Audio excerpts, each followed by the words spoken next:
Okay, in rational expressions, this is the problem 76.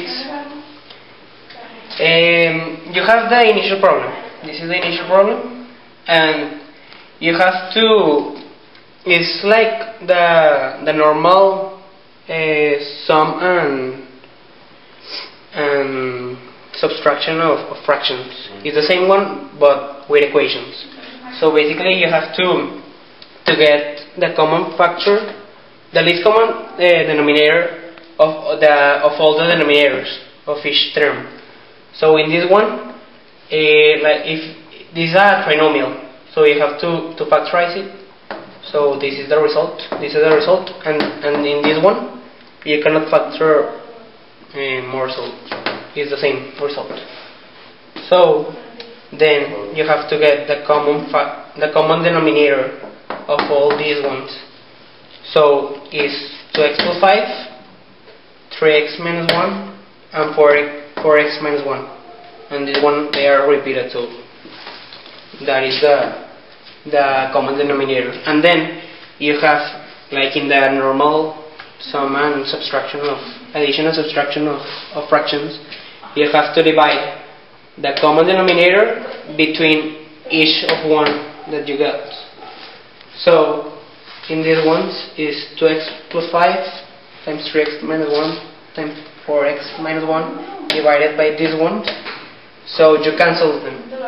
This with this and this with this. So you have this one at the end, and you multiply it by the numerator. So the result is minus 3 times 3x minus 1.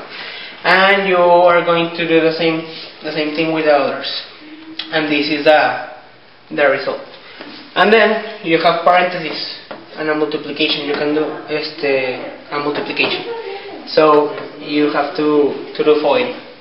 You do FOIL, you get this, and then you have to eliminate the parentheses, and you get this, and then you have like terms like this one, the x's with the x's, the x squared with the x squared, and the single terms like this one.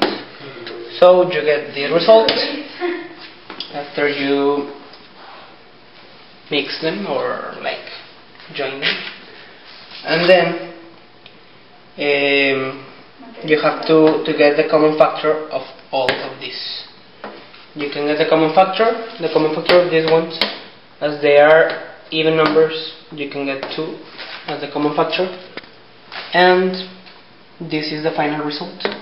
The denominator stays like in the first step.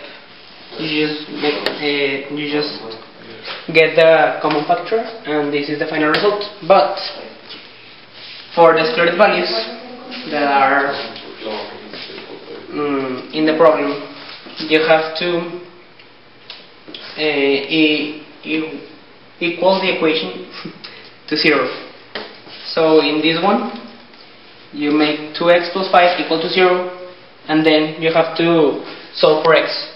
So in this one, you pass the positive 5 to the other side of the equation, and it's 2x is equal to negative 5, and then you pass the 2 multiplying to the other side, dividing. So it's x is equal to negative 5 over 2. Since there is like a decimal number here, you leave that like that, and you make the same process with each term, and these are the excluded values. And that's all. Problem 80. You have to state if these graphs are relation or if it's a function, and the domains and ranges. So in graph A, it's a function because the value that one number takes depends upon the value of another, and you can see that the domain are the values of x. The values of x are the horizontal ones, and you can see that there are all real numbers because the graph continues to the right and to the left. So are all real numbers, and the range are the values of y, the ones that go up and down.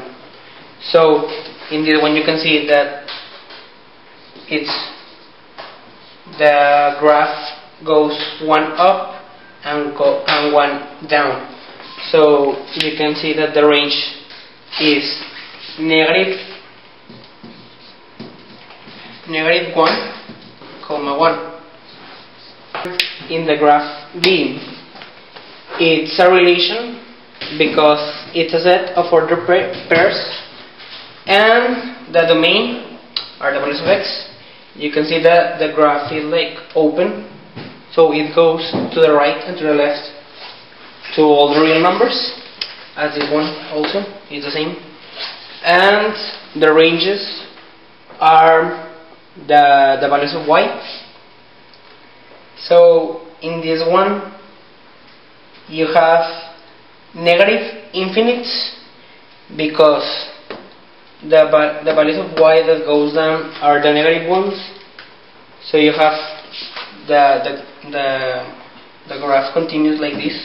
So are all the negative infinites and until point -2.